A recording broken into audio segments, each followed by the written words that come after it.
ndicho kinachotutafuna katika ndoa. Tusitafute mchawi. Lakini miongoni mwa sababu kwa nini 50 inakufa 50 chenga ni kuleta mazoea. Ali upo? Ni kuleta mazoea. Kile baada imewekewa kanuni. Hata mkulima shamba na kanuni, lazima afagilie shamba vizuri, azingatie kanuni za upandaji, utunzaji bora wa shamba.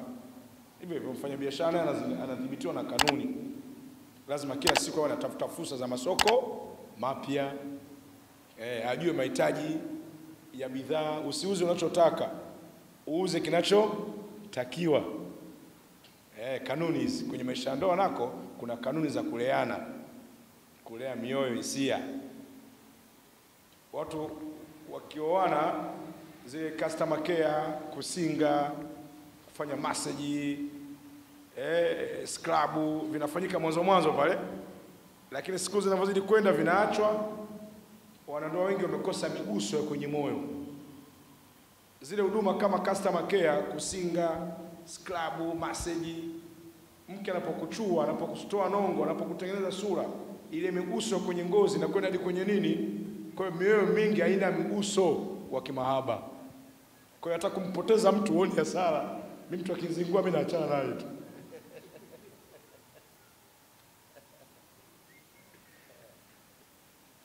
Na kanuni, mwanamume ni mtoto asiyekuwa mikononi mwa nani? Mwa mke. Zile kanuni ziendelee, ndio ndoa inalelewa. Sasa zile kanuni zimeachwa, watu wapo kimazoea. Kwa hiyo hata makaribishano kwenye majumba, hamasa zile za nini, yani watu wapo tu. Yani unakaa na mtu unadhani kama vile kalazimishwa ndoa. Mpaka umezokone vipi, kwa leo ulitakaje? Mpaka unashangaa. Mpaka unasema hii mimi au mpaka wenzangu? Sio peke yako, ndio hali ilivyo. Blow hapo, sio peke yako. Wenzako tu wasemi. Mazoea mabaya. Lakini tuna janga la mmomonyoko wa maadili. Hili ni kansa. Ndio maana 50% ya ndoa zinakufa na 50 zilizokuwa majumbani hazina nini? Hazina furaha. Mmomonyoko wa maadili. Maadili ni nini? Ni njia mtu unayopita kufikia wema, iwe kwenye kiuchumi, njia unayopita kutokea kwenye wema. Kwa hiyo kuna maadili ya kiuchumi, kuna maadili ya kijamii, njia unayopita kwenye maisha ya ndoa kufikia target ya kuweza kuishi nini? Kiislamu. Maadili ya wanandoa, ndoa inataka watu wa kweli. Inataka watu waaminifu. Bahati mbaya leo wanandoa wengi sio wa kweli na sio waaminifu. Jana kuna dada mmoja alinipigia simu ananiambia, "Shehe, yani sina hamu. Hata mashehe naji matapeli." Nikamwambia, "Shehe gani kakutapeli?" Anasema kuna shehe mmoja wa kata Dar es Salaam hapo. Amenipanga anataka kunioa mke wangapi? Yani anasema yeye mke wake keshamwacha. Sasa hivi yuko single. Kwa hiyo kaona mimi nitamfaa. Basi tunaongea yuko single, anatumia matumizi nini yuko single. Lakini katikati hapa akanambia nataka tukapime nikamwambia tupime ukimwi, ulete barua, urasimishe uchumba tuoane. Akamwambia basi tutaenda kupima ukimwi, tukishapima ukimwi majibu yakiwa mazuri kwanza tuonane list.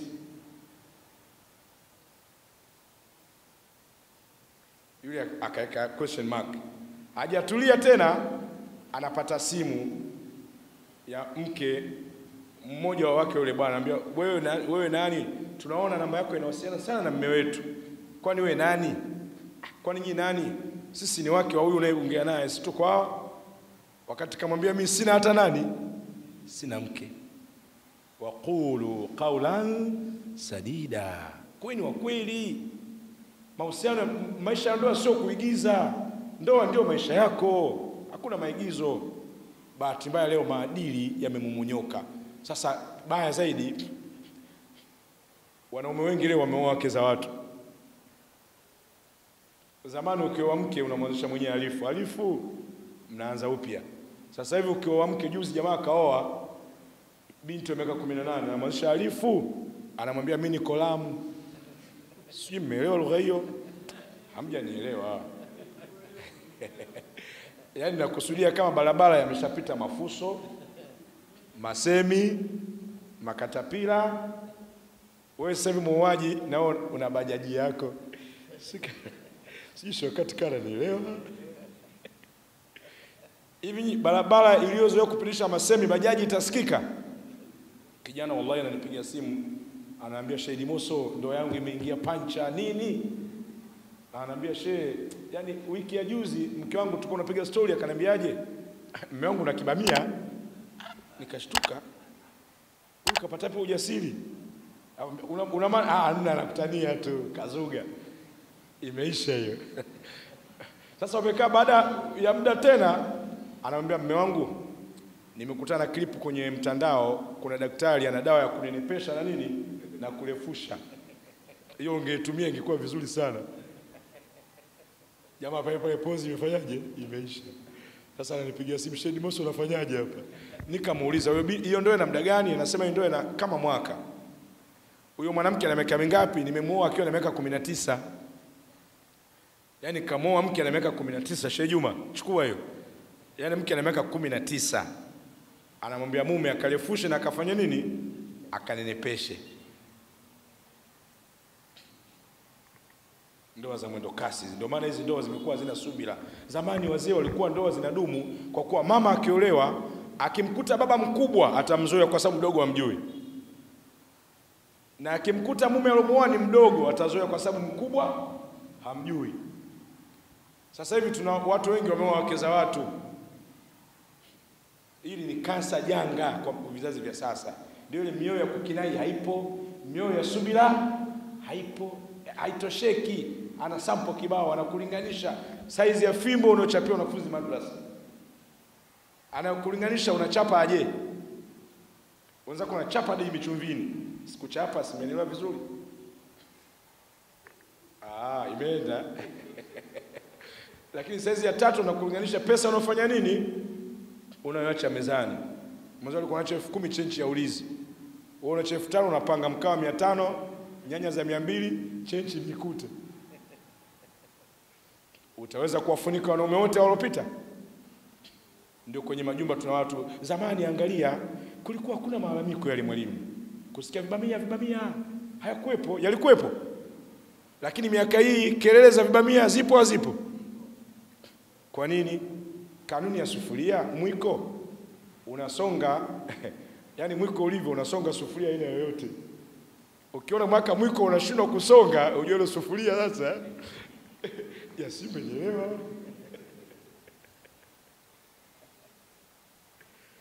Hali ndio tulokuwa nayo sasa hivi, hali mbaya sana. Mmomonyoko wa maadili, uongo, michepuko imekuwa mingi sana. Wanaume ovyo na wanawake ovyo. Yaani mtihani. Lakini tuna tatizo la mashaitani. Minong'ono ya mashaitani. Zama hizi nayo kwa sababu wanawake wanakwenda sana uchi na mashaitani nayo inawavamia vya kutosha. Wanawake wengi wanasumbuliwa na majini mahaba.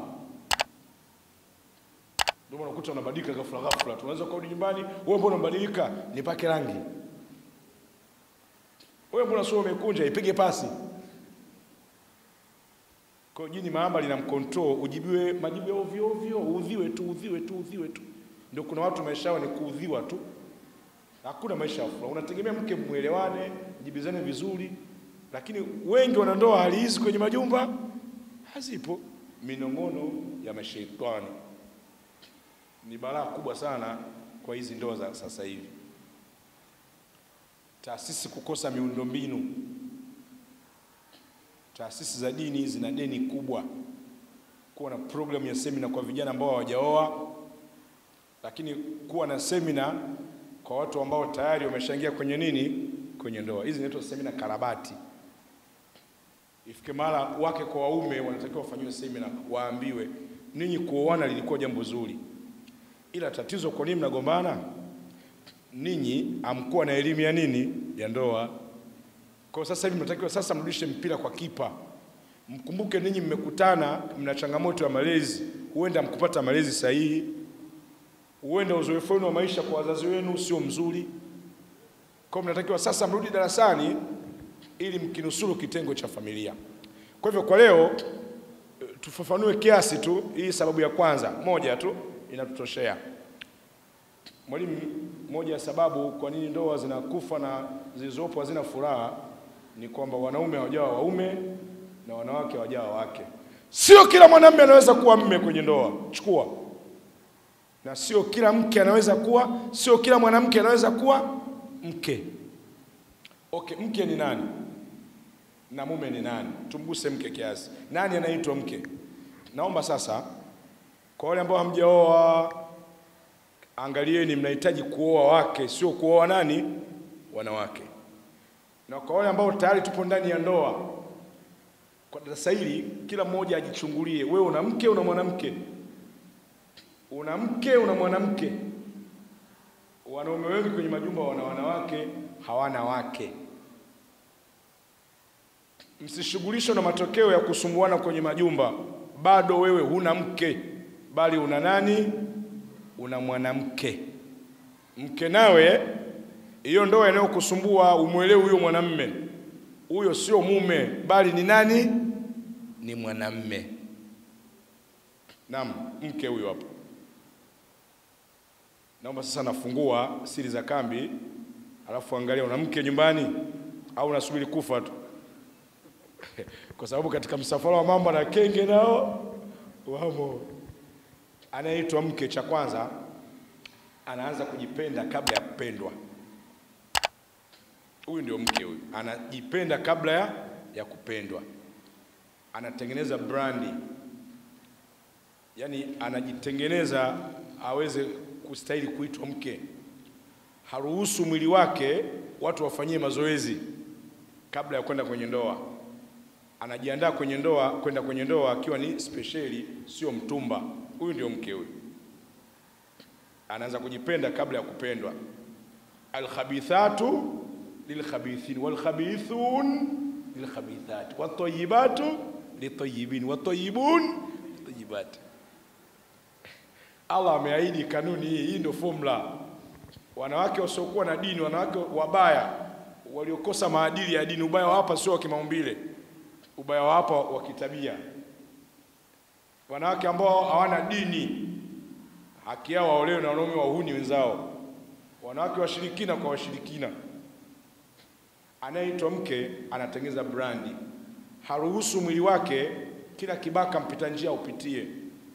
Anajiandaa, anabeba sifa ya kuwa mke mwema, ili ukifika muda wa kuolewa Allah amkutanishe na mme mwema. Sababu ndio kanuni Allah kaiweka. Chema kitangukia kwa chema kwa gharama yoyote. Kikija kibaya Allah lazima afanye nini? Akisukume huko. Kwa hiyo anatengeneza brand, anajipenda kabla ya kupendwa. Huyu ndio mke huyu. Na ukifika tunda likiva, anambembeleza, anamlilia Allah, anafunga, anaamka usiku, anaangalia maisha ya ndoa ni fursa ya kumcha Allah kisawa sawa. Anatamani aolewe na mtu sawa sawa. Anajua dini yake itakuwa salama mikononi mwa mume mwenye dini. Tabia zake zitakuwa salama mikononi mwa mume mwenye nini? Mwenye tabia. Kwa hiyo anajibrandi yeye kwanza. Hawezi akapata mume mwema ikiwa yeye mwenyewe sio nini? Sio mwema. Anaanza kujitengeneza. Huyu ndio mke huyu. Na ukifika wakati wa ndoa, akifanikiwa kuolewa, anajipanga sasa kuitunza ndoa. Kazi sio kuolewa, kazi kuitunza nini? Ndoa. Wengi wameolewa, ndoa zimewashinda. Huyu ndio mke huyu. Tofauti anayeitwa mwanamke hana haja ya kujipenda. Watu wanaanza kumzinizini mpaka ukifika muda wa ndoa anakuwa bonge la mtumba, skrepa, ndembe ndembe, vululu.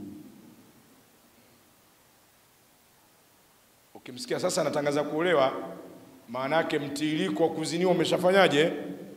Umebuma sasa. Labda kishakuwa ndaza, mashavu yashalegea. Ndio namsikia na mimi napenda kweli ndoa kweli. Napenda kweli maustazi. Mbona zamani maustazi walikujia ilikuwa bado?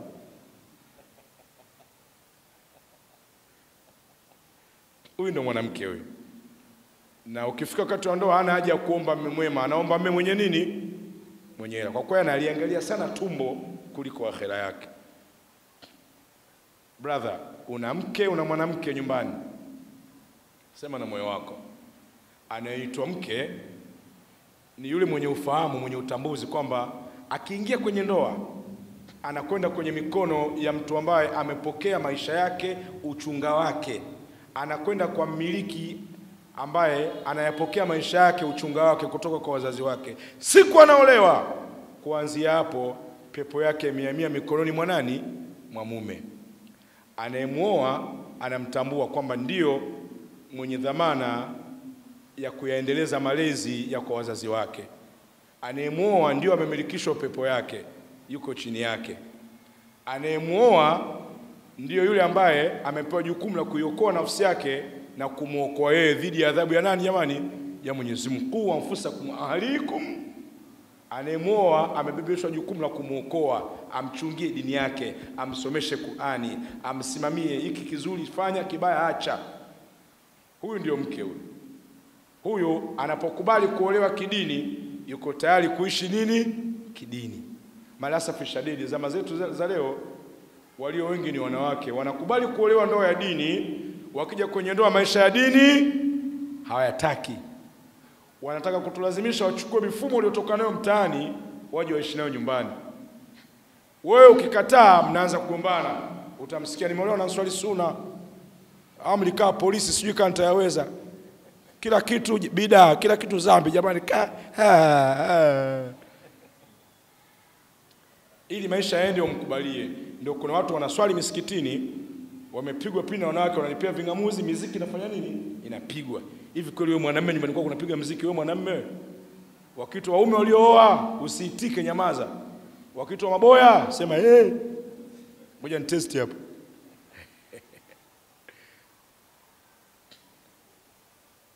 Imeenda.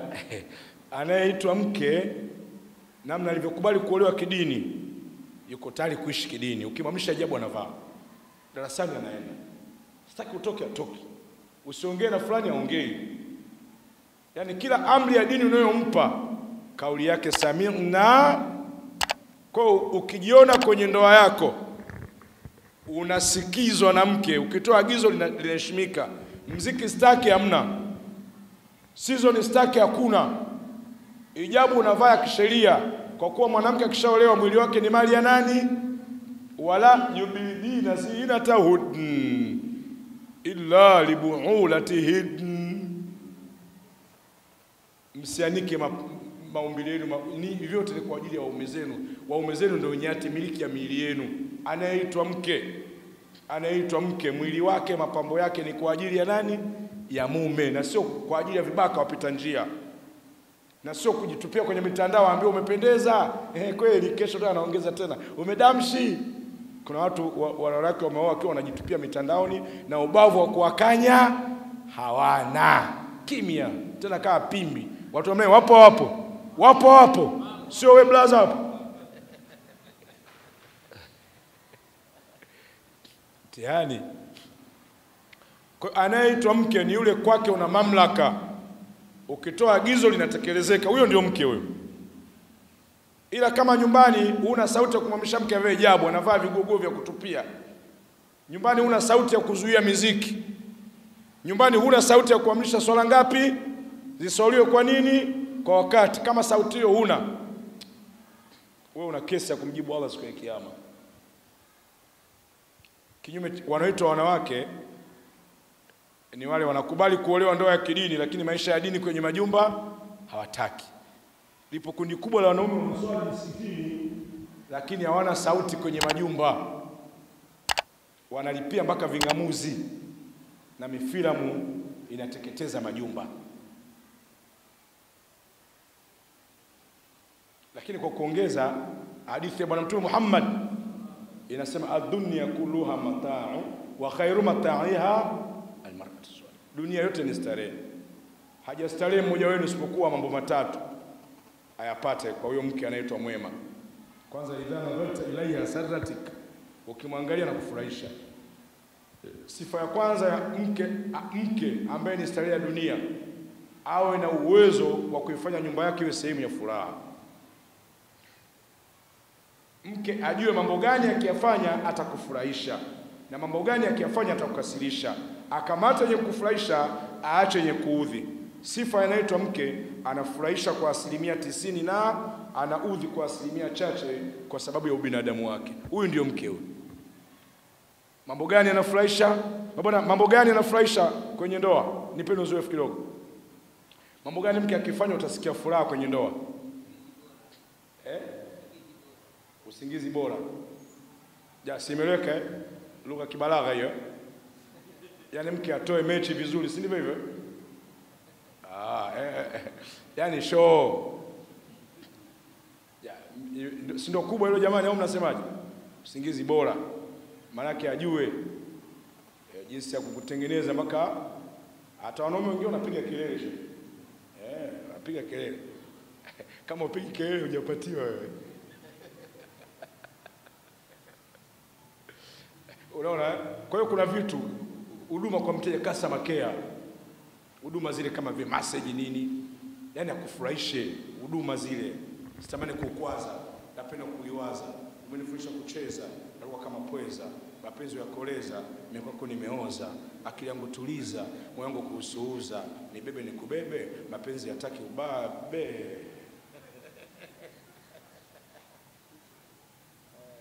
Unafanywa massage huko unapelekwa na nini? Na maneno, yani single zile. Kodi hizi. Mnazipata wenzangu hizo?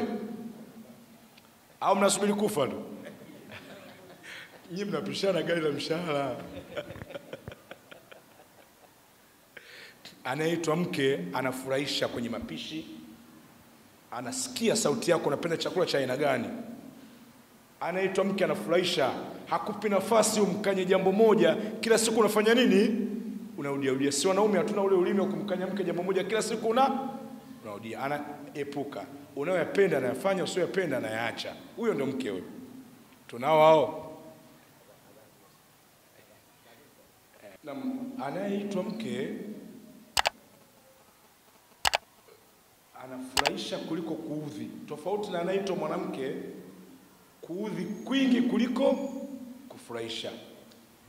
Kuna watu wameoa majumbani lakini wanachezea sana majibu ya mkato, majibu ya shombo, viburi. Yaani mtu anavima mpaka anakuonesha kwamba yeye ni nani ndani. Na kwa sababu ndio maisha yenyewe ndio hayo, inabidi ukubali tu. Wana Kenya ndio hivyo shehe, utaweza kuvumilia tu. Kwa hivyo haya ndio maisha, baadhi ya maisha ya watu. Lakini wa idha amartaha ata'atik, anaitwa mke, ukimwamrisha majambo ya kiibada, wajibu wake ni kukutii. Hasumbui. Usitoke atoke. Kwa huyu ndio mke huyu. Tofauti anaitwa mwanamke, huwa hawatawaliki. Anavyotaka yeye ndio iwe. Vinginevyo mtagombana, inabidi mpaka umuombe samani basi yaishe. Funika kombe mwanaharamu apite. Ndio kuna baadhi ya watu haya ndio maisha yao majumbani. Yaani hii muadhara ni ndoa yako. Ilete ndoa yako iangalie, una mke una mwanamke. Lakini anaitwa mke ni yule mwaminifu. Ukiwa haupo anakutunzia mali yako na yeye mwenyewe anajitunza, haziniwi. Huyo ndio mke huyo. Niliwaambia nilikuwa mkoa mmoja katika ziara wakati natoka Dar es Salaam, mmoja akasema, Sheikh Musa mimi na nafuu. Tuambie. Akaniambia juzi nimesahau shilingi 50,000 kwenye kanzu. Nikaenda sokoni. Kufika sokoni nikashtuka mzigo sina. Nikaruka hewani. Mke wangu nimesahau hela. Ndio mume wangu nimeziona mimi Muislamu. Shilingi ngapi? 30. Anamwambia mbona 50 umehesabu vibaya? Ningekuwa mwizi si ningechukua. Alafu anasema bora ningepiga zote tu. Yaani ndio kidogo ananafuka, piga ngapi? 20. Walio wengi leo wakifua wanapunguza ama wanalamba zote. Balil insanu ala nafsihi.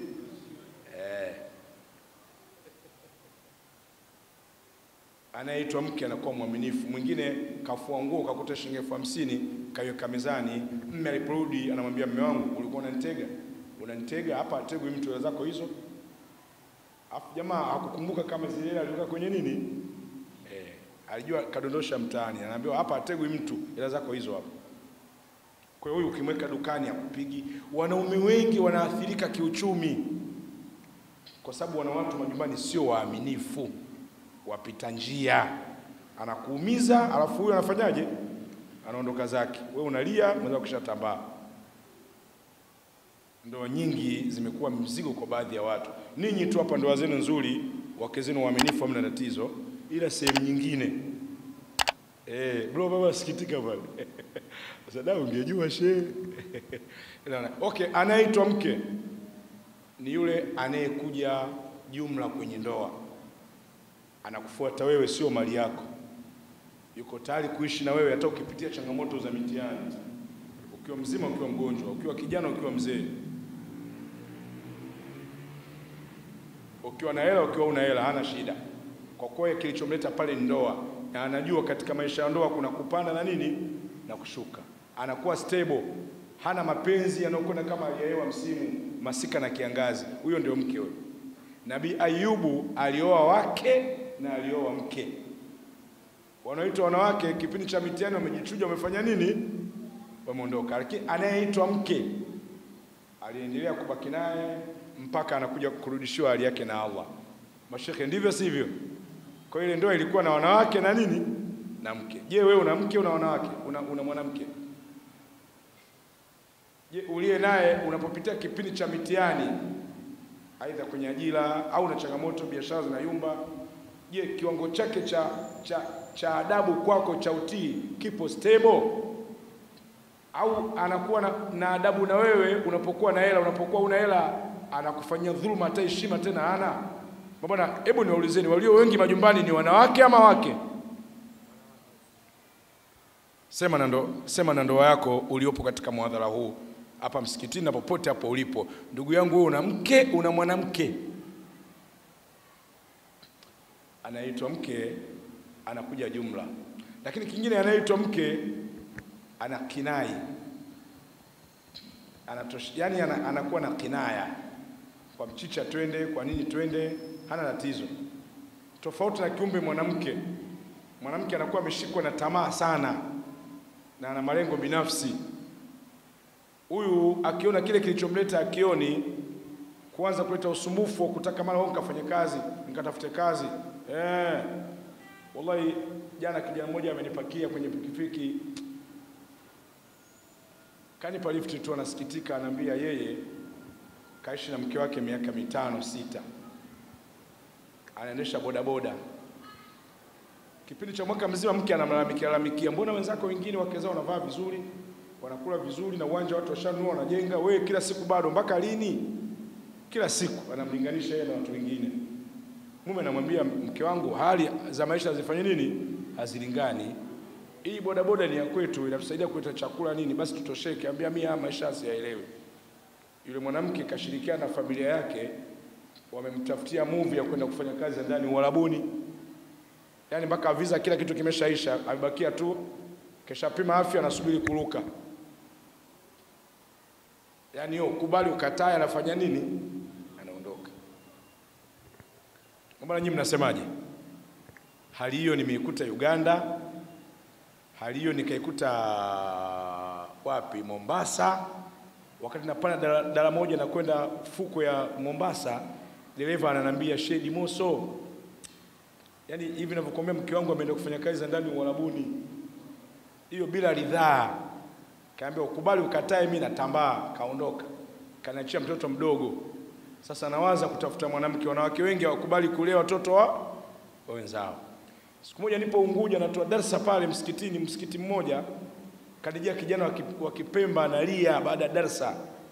Ananiambia, shehe, mimi amenikuta mimi mvuvi. Nimemekimeki pesa yangu kwa uvuvi, nimeoa mke milioni karibuni hizo 3, maana kule ujishike mahali. Sio za 100 na kulialia mbele huko bara. Kule uandae mikwanja hiyo. Mwingine mpaka 5. Sasa nasema nimetutumuka, nimeoa. Sasa baharini sometimes riziki inakuwa nini? Nasumbua. Mke ameona yale maisha yaelewi. Hivi ninavyokuambia, naye kaondoka, wazazi wako wamemfanyia mpango, yuko Uarabuni anafanya kazi. Hii wakati nasemaje? Wazazi wana nafasi ya kutengeneza ndoa za watoto zao ama kubomoa. Mtume sasa alikuwa anamtembelea Fatuma nyumbani kwake kumuulizia mnaishi vipi na mume wako. Ibrahim alikuwa anamtembelea Ismail, vipi Kizingiti. wazazi wana nafasi ya kutengeneza ndoa za watoto zao ama kuzivunja. Anayeitwa mke ni yule mwenye tamaa, aidha atafute kazi, ataondoke bila ruhusa, moja, mbili, ama kucheza vikoba. Wanacheza vikoba, unakuta mke ndani ana vikoba viwili vitatu, wewe hata kimoja ukijui. Pesa anapata wapi? Namna ya kwanza ni ile pesa unamwachia ya kula, anairekebisha. Ndio maana unaweza kukuta mwingine umeacha hela nzuri ya kula nyumbani, unarudi nyumbani unatengewa mboga kama dawa ya ngiri. Kumbe hela imeenda kwenye nini? Kwenye kikoba. Alafu wala ukijui. Njia ya pili, tunapigwa sana matumizi ya matukio. Mara fulani anaumwa, mara mtoto joto limepanda hospitalini, imeshindikana. Yaani unaunganishwa matukio mpaka unasema hapa napigwa hapa yani. Wanatupiga. Kumbe zile pesa wanazifaulisha kwenye nini? Kwenye vikoba. Lakini njia ya tatu, hawaoni tabu hata kuziniwa. Wanawake wengi wanaziniwa. Nilikuwa Tabora, bodaboda mmoja ananiambia kijiweni Shedi Moso, hapa kuna mshangazi mmoja na bodaboda watatu, vijana wadogo wadogo kama wakuwazaa. Kwa sababu ana vikoba vingapi? Sasa ili aweze kumeki, ana vijana yani wanalikoya limshangazi, vijana wadogo wadogo. Wanawake wengi wanaziniwa. Na kule kwenye vikoba aidha ndio wanatakiwa apokee, wanamzungusha, stress zikimjaa anakuja kukusumbua wewe ndani ya ndoa. Unahitaji tena na ndoa mwenzako network haipo. Kwani ndoa ngapi nyingi zinaharibika kwa sababu ya vikoba majumbani? Ni wanawake wangapi wamekimbia miji kwa sababu ya madeni? Kuna wanaume wanalipia wanawake zao madeni ya vikoba, hali ya kuwa hawakuhusishwa. Mke unampenda, mna watoto, mmoja anasema nimemlipia madeni mpaka nimeshindwa. Mwingine kakimbia, aliweka dhamana furniture, mume ameenda kazini, huku nyuma wamekuja watu wamepora furniture yote. Mke alipona ili balaa naye huyo kakimbia. 50% ya ndoa zinavunjika kabla ya miaka 5 na 50% zinafanya nini? Hazina furaha. Lakini anaitwa mke, tunamalizia, anamuunganisha mume na wazazi wake. Asante sana mwalimu. Anaitwa mke, anamuunganisha mume na familia na wazazi wake. Huyu ndio mke huyu. Sisi wanaume kulea ndugu zetu ni lazima. Sisi wanaume kulea wazazi wetu ni nini? Ni lazima. Ila kulea ndugu wa mke ni ihsani. Na kulea wazazi wa mke ni nini? Ni ihsani. Kupitia pale ule mlango wa ashiruhunna bil ma'ruf. Mkae na wake zenu kwa wema. Bado kwa wema huo sisi hatuna baya. Hatuna tabia ya kukaa vizuri na ndugu zao. Wapo wanaume wanasomesha mpaka mashemeji zao, wanawalipia ada. Lakini balaa lilokuwepo kwenye majumba, tumefanyiwa umafia wa hali ya juu. Wanawake wengi wamekalili kwamba ndugu zao wao ndio wana haki kwenye majumba kuliko ndugu wa nani? Wa mume. Hapa tukiwaita wenye nyumba ama nyinyi wenye wasa mlopanga mijumba yenye nafasi, majumba mengi wamejaa ndugu wa mke, ndugu wa mume. Blaza hapo. Wewe unasomesha shemeji zako, kaa boya. Mwanamke sio ndugu yako. Mkija kuachana hata kama ulisomesha uliwekeza, utapata manufaa. Sasa wanawake wametupendishia pila. Ndugu zao wao wana umuhimu, ndugu zetu sisi hawana umuhimu. Sheria ya mirathi kwenye dini, baba akifa, wewe una dada, unatakiwa urithi mara ngapi? Mara 2, dada mara 1. Ile ziada uje ubebe majukumu. Lakini bado baba anaweza akafa, cha kurithiwa hana. Bado majukumu ya dada yako chini ya nani? Ya kaka. Ndoa yako ikuunganishe na familia yako. Dada yako akiachwa, dada yako akifiwa, kipindi hicho baba hayupo, ama hata kama yupo nguvu tena baba hana. Haki ya dada yako na wapwa zako waende wapi? Kwako. Haya, ndoa zetu zinaweza kupokea dada zetu? Wanaume wiki moja ugomvi. inabidi unampa nauli dada, basi inabidi urudi nyumbani, ndoa yangu itavurugika hapo. Yaani kaa teja.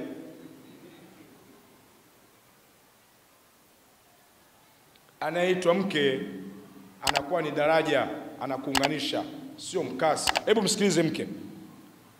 Ameandaliwa mke anakwenda kwenye ndoa. Akaambiwa hivi, tunakusafisha unakwenda kwenye ndoa.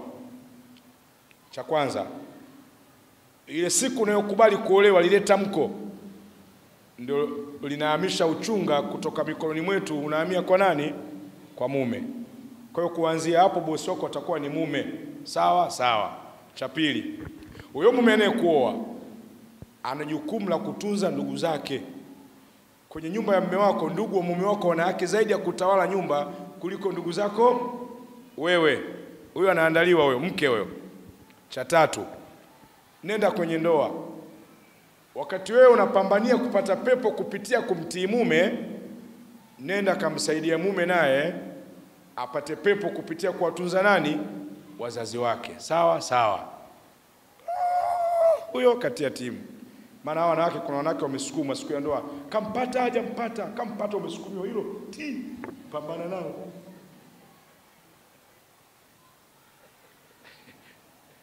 Kwa hiyo kuna wengine mmesukumiwa kama blow up, umesukumiwa una matatizo huu mwadhara wako. Lakini anayeitwa mke anasinikizwa kwa adabu, anakuja kuwa daraja, sio mkasi. Angalia alipofika kwenye ndoa, cha kwanza anamhakikishia mume kwamba sema unaolitaka nifanye na usilotaka nisifanye, kwa sababu wewe ndio bosi wangu. Huyo mke huyo. Lakini cha pili, anaanza kuwaita ndugu wa mume, mje. Kaka yenu ana nyumba kubwa hapa, mje. Ndugu wa mume wanafanya nini? Wanatia timu. Na kiwepo anapika, ana shida. Moyo safi, yani kafunguka. Kaandaliwa huyo. Hajasukumwa. Lakini kichoendelea, anamkumbusha mume, hujamnunulia nguo mama. Mume akichelewa, baadhi ya siku uchukua baadhi ya nguo zake nzuri anamtumia mama mkwe. Siku akimwambia tutoke auti, vaa nguo fulani, anamwambia ile nguo nishampa nani? Nishampa mama. Siwezi kumiliki sanduku la nguo wakati mzaa Chema hana nguo. Tunao. Anamwambia mume wangu, hujamnunulia mama chakula, ninunulie mazagazaga kwa kuwa uko bize, mimi nipeleke. Mume ananunua masurufu ya chakula, mke anapeleka kwa mama mkwe. Lakini siku chenchi kibaki, anampigia simu mama mkwe. Anaulegeza moyo wa mama mkwe ili umridhie mtoto wake wa kiume. Wakati yeye anapata pepo, anapambania na pepo ya mume mikononi mwa nani? Mwa mzazi wake. Mama mzaa Chema, umenizalia Idi na mfaidi, sio mkaidi, hata siku zaidi, na mfukiza udi, na tesaje mwanaidi, nyie kinaidi nyie mpo. Mama wako simu anazipata. Jubilatil qulubu lihubbi man ahsana ilaiha. Moyo huvutika kwa mtu mwenye kutendea nini? Wema. Mama anaonja wema. Familia yake inatia timu, simu anapata, msosi anafanya nini? Anapata, na nguo anapata. Imefika mahala mke anamwambia mume wangu, hebu tumwite mama aje huku mjini. Mama kishakufa mtu mzima, baba alishazikwa siku nyingi. Mama yule hana haja kuteseka, mbona nyumba kubwa, bora tumwite aje. Wamama walio wengi huwa hawapendi kwenda kukaa kwenye nyumba za watoto zao wa nini? Wa kiume, kwa sababu watoto wengi wa kiume hawana sauti. Nyumba zimeshikwa na wanawake. Lakini mama yule kwa kuwa tayari moyo umeshaonja wema, akakubali. Kaja daa. Kuja daa, cha kwanza yule mke kwa wema wake anabadilisha nguo. Anaanza kumtafuta kipimo cha chakula na chakula. Kamtengea mandazi 4 kalamba, 5 kapangusa, 6 kafuta, 7 anayumba. Kajua mama mkwe anakula mandazi mangapi? Ile miandazi ya kizamani, sio vya sasa hivi, ile mibapa ile 7. Kamsachi kwenye ugali, kampikia nusu, robo kafuta, nusu kapangusa, robo 3 anayumba, dona hilo. Kajua mama mkwe anakula nini? Nusu kilo. Maana watu wa vijiji wanakula wanashindilia kana miti vitu mboni. Kwa sababu kazi ngumu wanafanya. Mjini robo wanakula watu 7, ila wengine hawana hela. Wanajifanya si atuli sana, kumbe hana hela. Watu wa mjini magumashi je.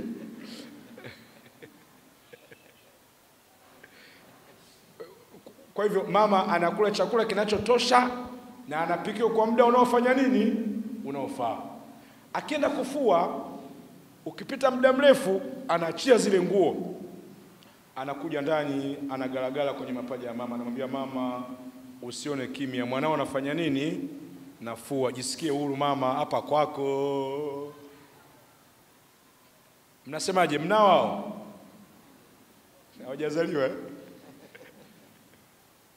au mna matialai tu? Hapa nyisi wajanja. Kwa hivyo mama yule akawa mikononi, mama yule mpaka akafikia mahala akawa anaumwa, mama akazidiwa mpaka anafariki mikononi mwa nani? Mwa mkwewe. Tujiulize hapa, mnasemaje mnapoangalia majumbani wengi wanawake ama wake? Bwana mbona msemi au na nyinyi mmetaitiwa? Tunao hao. Wangapi tunawake wanatukumbusha kuwanunulia chakula mama zetu? Wangapi tunakumbushwa kuwachukua wazazi wetu waje waishi na sisi? Wangapi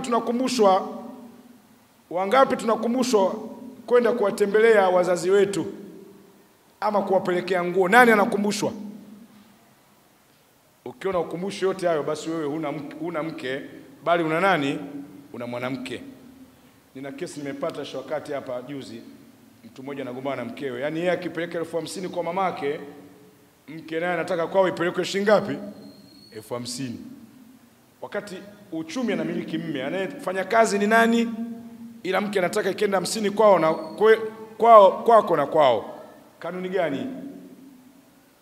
Sisi wanaume hatuwajibiki kisheria kuhudumia familia za wanawake kwa asilimia ya usawasawa na familia zetu, ila ni kupitia mlango wa wema. Wanawake wanatakiwa wajue, wanaoitwa wake wajue hili kwamba mume ana jukumu la kulea ndugu zake na wazazi wake, ila kuwafanyia wema wazazi na ndugu zake ni ihsani, sio lazima. Ni wanawake wangapi wana elimu hii? Anaitwa mke anakuwa ni daraja tofauti, anaitwa mwanamke anakuwa ni mkazi. Nyumba nyingi ndugu wa wanaume hawana chao, wanafanywa figisu, vita, mpaka sisi wenyewe tunatoa nauli tunawapa warudi nyumbani ili kusalimisha ndoa. Yaani tumekwisha. Hebu tufanye tathmini, majumbani tuna wanawake, tuna wake. Kwa darasa hili, hii migogoro ambayo tunaiona inatutesa kwenye majumba, tujue ni kwamba bado hatujapata wake, na wake nao bado hawajapata nani? Waume. Nitampigia simu shehe wangu nije niendelee na sehemu ya ngapi? Ya pili. Nani mume? Sio kila mwanamume anaweza kuwa mume. Wengi ni wanaume kwa sababu ya jinsia zao, lakini bado hatujawa waume. Kwa hiyo kwa leo itoshe hapa tu. Naomba kama kuna maswali moja mawili, Amiri kaniambia tuna swali na robo, si ndivyo hivi? Kama kuna swali moja mawili ama kuna sehemu hajieleweka, mwalimu, mashekhi wa fiqh, kama kuna sehemu katika uwasilishaji wangu nimeifanyia dhulma dini ama mahala pamepinda, tunyooshe. Kwa sababu kila penye mjuzi pana mjuzi. Sisi wengine wanafunzi ila vielele wa kusema. Lakini kuna mashekhi walimu na waona misafu yangu. Wanandoa kukosa elimu ya nini? Wa anna Allah qad ahata bikulli shay'in ilma. Majambo yote yanayoitwa ibada Allah ameyatangulia kwa elimu. Kuna ombwe kubwa la ufahamu katika ndoa. Kwa hivyo kwa kukosa elimu tumedhulika vipi? Tumeshindwa kuchagua watu sahihi. 2, tumeshindwa kuyaishi maisha ya ndoa. Wake hawajui haki za waume na waume hawajui haki za nani? Za wake zao. Kwa hiyo kuna mara mmoja ukisimama kwenye mstari, mwingine anaona kama vile yani akuelewi. Yani athari za malezi, unapokea mtu akupata malezi mazuri kwao, wewe ukimnyoosha naye anataka kunyoosha. Kuna shida kubwa sana kwenye majumba.